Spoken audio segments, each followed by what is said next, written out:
옛말에 군자유삼계라 그런 말이 있어요. 무슨 말인고 하니 청년기에는 주체할 수가 없기 때문에 혈기를 잘 다스려야 된다. 이 청년기 때는 막 힘이 넘쳐가지고, 그래서 이 혈기를 다스리지 못하면 위아래도 없게 되고, 때로는 뭐 부모 자식도 없고 말이지. 그냥 밖에 나가서, 세상 나가서 또 혈기 부려서 사고치고 엉뚱한 일을 한다. 그래서 인생이 빗나가지 않도록 혈기를 잘 청년기에는 다스려야 된다. 장년기에는 논쟁하고 싸우는 일을 조심해야 된다. 논쟁하고 싸우는 일을 조심해야 된다. 싸우기를 즐겨하면 사방에 적이 생긴다. 이게 군자유삼계의 뜻입니다. 세 번째는 노년기에는 혈기는 쇠약해졌지만 욕심을 잘 다스려야 된다. 욕심이 많아지기 때문에 그 욕심을 다스리지 못하게 되어서 쌓아놓은 것을 모두 무너뜨려 버리게 된다. 그래서 이 세 가지를 조심하라, 그렇게 가르칩니다. 성경에도 야고보서 1장 15절에 욕심이 잉태한 즉 죄를 낳고 죄가 장성한 즉 사망을 낳느니라, 그렇게 말씀합니다. 그러므로 우리는 스스로 지켜지지 않는 존재이기 때문에 중생이 되어야 되는 거예요. 중생을 다른 말로 하면은 거듭남이라고 하는 거예요. 여러분 거듭남습니까? 나이를 먹어도 거듭나지 아니하면 어린아이 같이 그렇게 살아갑니다. 나이는 먹을 만큼 먹어서 덩치도 산더미처럼 큰데도 불구하고 생각하는 것이 애기같이 그렇게 살아가더라, 그 말이에요. 그래서 종교개혁자 마르틴 루터는 예수 믿는 우리들에게 이르는 거듭남, 중생을 크게 세 가지로 설명하고 있습니다. 그 첫째는 따라합시다. 머리의 중생. 중생하면서 생각이 바뀌는 걸 말하는 거예요. 이전에 생각이 바뀌어지는데, 쉽게 말하면 생각 없이 살았던 사람, 생각 없이 헛된 세월 보내고 세상에 취해서 살았던 사람이 어느 날 갑자기 생각이 바뀌고 습관이 바뀌고 그리스도 중심적 가치관으로 점점 바뀌어 가는 것, 이것을 머리의 중생이라 한다. 두 번째는 가슴에 중생이 있어야 된다. 지금까지 세상 살면서 분노가 없었던 사람 누가 있겠습니까? 크든 작든 간에 누구나 다 자기 가슴 속에 분노가 있고 좌절을 경험했고 실패를 크든 작든 경험했습니다. 그리고 돌아서서 후회를 하는 것도 있습니다. 여러분 그러지 않습니까? 돌아보면 후회했던 시절들 있지 않습니까? 그래서 늘 마음이 상하고 상처를 안고 그 일만 생각나면 속에서 화가 막 치밀어 오르고, 그런데 어느 날 갑자기 말씀 듣고서 중생하는 순간에 그리스도의 생명력을 체험하고 가슴에 쌓았던 것이 일시에 다 내려가는 것을 경험하게 되는 것, 이것이 바로 가슴의 중생입니다. 다시 쉽게 말하면 어떤 사건과 어떤 일에 대해서 미워했고 원망했던 사람을 이제는 가슴의 중생이 됨으로 오히려 감사하게 생각하고, 용서하지 못했던 그 먼 옛날의 사람들을 용서하게 되고,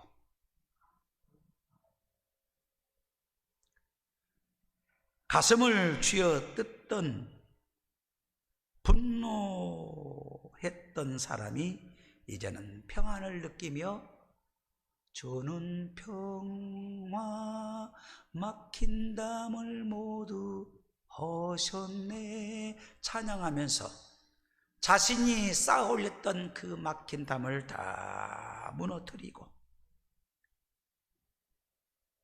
그동안에는 한숨 쉬고 절망하고 세상 다 끝난 것처럼 살던 사람이 이제는 주님 주시는 소망을 갖게 되고 만사에 부정적이었던 사람이 긍정적인 사람으로 바뀌어지는 것, 바로 이것을 가슴의 중생이라고 하는 거예요.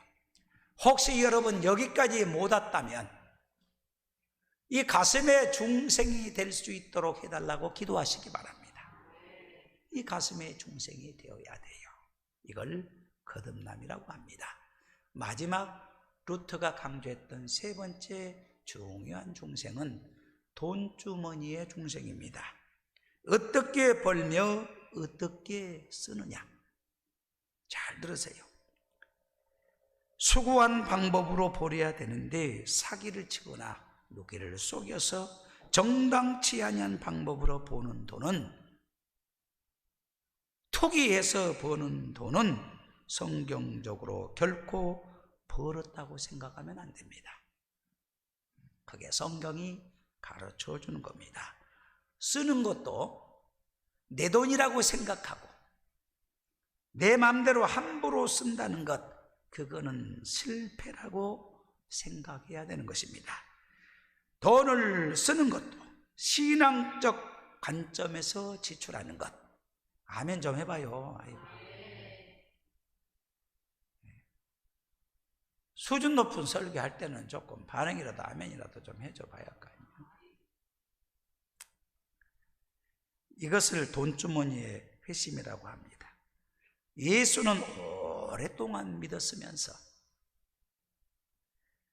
이 세 번째 중생이 없는 사람들 참 많습니다. 제가 부흥회를 3명 놓고도 해봤고 15,000명 놓고도 해봤고 수도 없이 해봤지만 가는 데마다 보면 이 세 번째 중생에 걸리는 사람이 많습니다. 루터는 이 세 가지를 이룰 때 비로소 중생이라고 말합니다. 그리고 또 한 가지가 있습니다. 시간의 중생입니다. 낭비 중에 가장 큰 낭비가 바로 헛된 시간을 보내는 것입니다. 그림이 잘못 그려졌으면 지우고 다시 그리면 돼요. 내가 가던 길이 잘못된 길이라고 생각된다면 돌이켜서 다시 찾아서 가면 돼요. 그러나 시간이라고 하는 것은 돌이킬 수가 없다는 거예요. 그래서 나에게 주어지는 그 시간에 대한 중생이 있어야 된다. 시간에 대한 소중함을 느끼는 것을 중생이라고 하는 거예요. 여러분, 헛되게 보낸 시간은 영원히 돌이킬 수 없다. 따라서 마귀는 시간을 가지고 나를 공격하는 거예요. 계속해서 그 시간이 주어지지 않는데 중요하지도 않은 일에 분주하게 만들어 시간을 빼앗아 갑니다. 이 시간에 대한 중생이 이루어져야 비로소 그리스도인답게 지혜롭게 삶을 살아갈 수 있는 것입니다. 중생의 열매를 많이 맺은 대표적인 인물이 있습니다. 평양의 산정원 교회, 그 유명한 산정원 교회에서 장로로 섬겼던 유계준 장로님이란 분입니다. 이 양반은 23살 때 평양을 호령하는 깡패였어요. 평양 시내를 주름 잡았던 깡패. 그래서 이 유계준 장로님이 깡패 시절에 선교사였던 마페 선교사님이 설교하는 교회에 그 선교사를 때리려고 교회에 들어왔는데 그 순간에 강단에서 선포되는 말씀 메시지가 헛된 시간을 보내지 말라, 불필요한 헛된 시간, 의미 없는 시간을 보내지 말라. 그렇게 설교 소리에 양심의 죄책감을 느끼고 큰 감동을 받고 그 길로 나가서 자신이 조직했던 깡패 그룹을 해산시켰습니다. 그리고 그는 25살 때 예수를 잘 믿는 윤덕준이라는 양과 결혼을 합니다. 그리고 육남이녀, 사이가 얼마나 좋았던지 육남이녀를 두었는데, 그 장로님께서 첫째 아들을 낳을 때에 등남기념으로 자신의 모든 자산을 다 털어가지고 미림지 교회를 건축을 합니다. 그리고 45살 때 25살에 회심하고 20년이 지난 45살 때 산정현 교회 장로가 되었습니다. 여러분 잘 아시는 그 주기철 목사님이 옥중에 계실 때 이 장로님께서 그 가족들을 아주 지극정성으로 돌봐주었고, 6.25 전날 밤 6월 24일 날 공산당들이 와서 돈이 필요하다고 6.26 장로님이 돈 내놓으라 하는데, 그 쓸데없는 불필요한 데에 돈주머니에 회심을 경험했던 유계준 장로님은 자기 목숨을 구걸하기 위해서 쓸데없는 일 하는데 돈을 내놓지 않겠다고 버티다가 결국은 대동강 언덕에서 순교를 당합니다. 배교하지 않고 변절되지 않고, 비록 과거는 깡패였지만 회심 사건 이후에 하나님을 온전히 경외하며 생을 마감했습니다. 그 결과가 어떻게 됐을까요? 천상 축복은 말할 것도 없고 지상 복도 자녀들이 넘치도록 많이 거둬들이고 받습니다. 그 8자녀들의 그 첫째는 유기원, 미국에서 의학 박사가 되고요, 둘째 유기형, 부산대학교 의과대학 교수가 되고요, 셋째 유기선, 의학 박사이면서 법률가가 됩니다. 넷째 유기천은 서울법대 학장을 지나는 법학 박사가 됩니다. 다섯째 유기목, 미국 밀리노이주 의사로서 재직합니다. 여섯째 유기옥, 용산에 있는 누가병원 원장이 됩니다. 일곱째 유기숙, 약학사이며 국무총리를 지낸 이한빈 박사의 부인이 됩니다. 여러분, 중생을 완전히 이루고 오직 하나님 앞에 충성했던 그가, 그 목숨은 하늘로 올라갔지만 그 자녀들을 통해서 하나님께서 은혜 주시고 복 주신 것을 보여주는 사건입니다. 어디 이분뿐이겠습니까? 전국에 수많은 믿음의 가문들, 명문가들이 있는데 그 가정 다 유사하게 이와 같이 은혜 안에 있습니다. 이 유 장로님의 후손이 100명인데 모두 다 크게 출세하고 쟁쟁한 인물이 되었고 지금까지도 명문가로 살아가고 있습니다. 아버지가 비록 깡패였지만 그 아버지가 3가지 중생을 통해 그 후손들이 명문가가 되었다는 거예요. 여러분, 충성하세요. 어떤 아기가 사과를 부모님이 준 것도 아닌데 먹고 와. 그러니까 엄마가 물어봐. 아무개야, 어디서 그 사과를 얻었니? 과일 가게에서요. 아저씨가 주시던? 아니요. 아무도 보지 않기 때문에 그냥 가져왔습니다. 뭐? 아무도 보지 않기는 이 녀석아 하늘에서 하나님이 보고 계셔. 이 아들이 하는 말이, 괜찮아요 엄마. 가게에는 지붕이 가리고 있어서 하나님이 못 보셔요. 그래서 이제 뭔 얘기하는지 아세요? 혹시 우리가 그러고 있는 것은 아닌가? 하나님을 믿노라 하면서 이 부분은 하나님이 보지 않을 것이다, 이 모습은 하나님이 나를 보지 않을 것이다, 혹시 그렇게 생각하고 있지 않습니까? 여러분 잊지 마세요. 이 세 가지 회수임을 온전히 이루어야 거듭난 거예요. 거듭나야 하나님 나라를 볼 수 있는 거예요. 그러므로 진짜 경건은 뭐냐? 아무도 보지 않는 곳에서 내가 하는 행동, 아무도 보지 않는 곳에서 내가 하는 행동, 누군가 나를 바라볼 때 하는 행동도 중요하지만 진짜 참다운 경건은 아무도 보지 않는 곳에서 내가 하는 행동, 그것이 나를 나타내는 것입니다. 본문의 경건의 비밀과 경건의 능력에 대하여 말씀합니다. 말씀과 경건에 집중하는 것, 그리스도인들이 해야 할 일입니다. 참된 경건이라고 하는 것은 내 노력으로 되는 게 아니에요. 말씀을 사랑하고, 뭐를 사랑하고? 말씀을 사랑하고, 그 말씀에 순종하고, 말씀에 어떻게 하고? 순종하고, 말씀이 인도하는 대로 따라가면서 살아갈 때 경건이 이루어지는 거예요. 내 노력으로 되는 것이 아니다. 다시 말합니다. 말씀을 사랑하고 말씀에 순종하고, 말씀이 제시하는 대로 내가 따라가 살아가는 것, 이것이 경건이라는 거예요.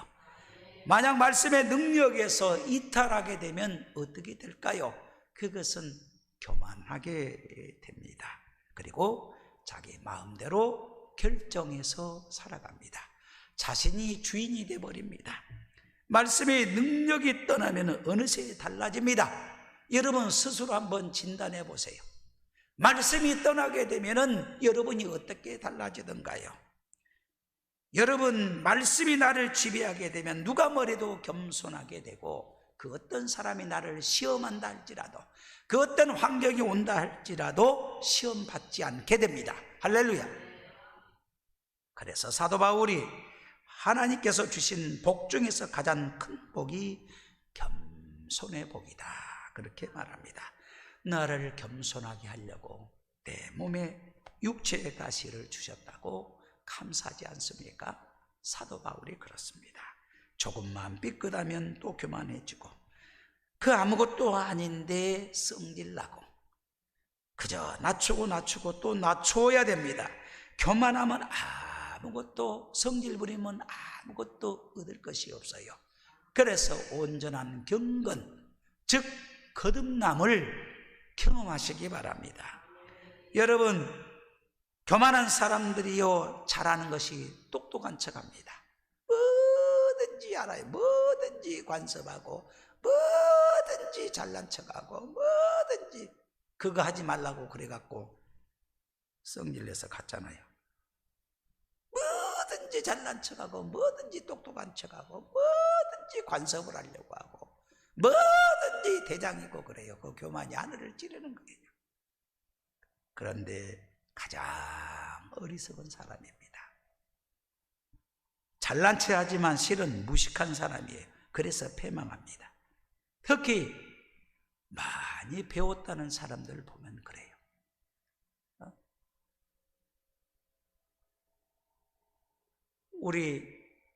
제가 정치 얘기하고자 하는 거 아니에요. 정치 얘기했다고 우리 조수희 사무관한테 막 핀잔을 주다고 정치 얘기하려는 게 아니라, 그 뉴스 같은 데 보면은 많이 배운 인간들 아니에요? 그런데 하늘을 찔러요. 하여튼 자기가 다 옳고 똑똑하고 자기만이 최고인 거예요. 다른 사람은 없어. 아예 그냥 자기밖에 이거예요. 뭐 그렇게 그게 중요한 거라고. 그 국회의원이라는 게 뭐 그렇게 대단한 거라고. 뭐 그렇게 중요한 거라고.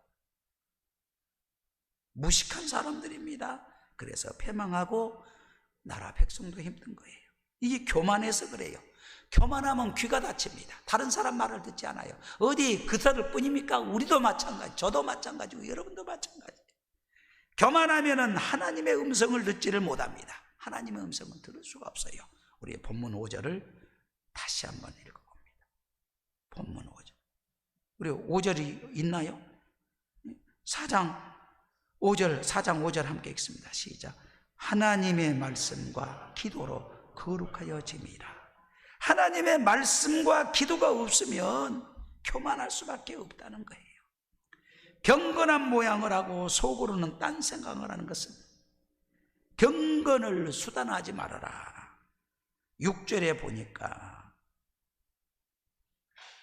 예수 그리스도의 좋은 일꾼이다라. 망령되고 허탄한 신화를 버리라.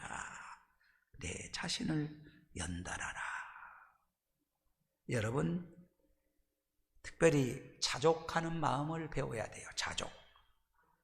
이만하면 그래도 나는 감사하다. 따라합시다. 이만하면.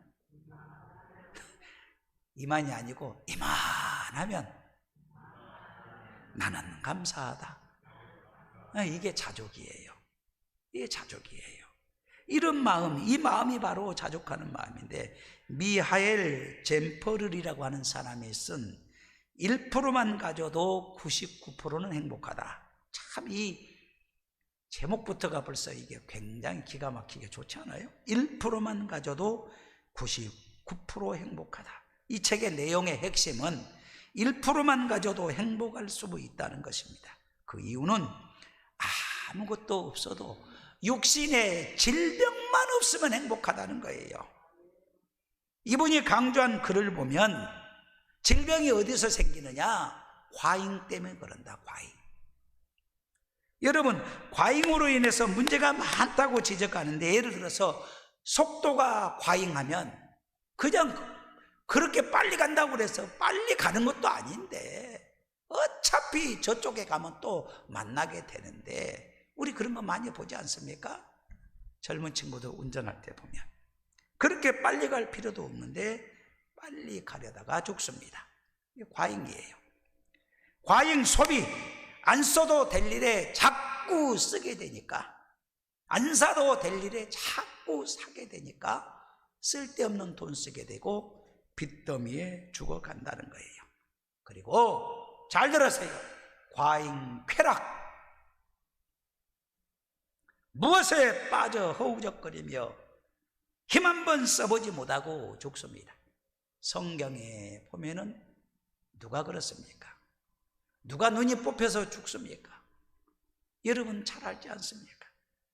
무엇인가 빠져서 허우적거리는 것, 과잉 쾌락에 빠져서, 불필요한 데 빠져서 자기 능력 한번 발휘하지 못하고 내보지 못하고 힘 한번 써보지 못하고 죽습니다. 언젠가 제가 여러분 그거 설명했잖아요. 꿀병 있잖아. 꿀병에 주인이 꿀을 먹다가 병 뚜껑을 열어놨어. 그러니까 어디서 그 냄새가 너무 좋으니까 파리 한 마리가 잉 날라와가지고 꿀병 곁에 탁 앉아갖고 꿀을 쬐끔 빨아보니까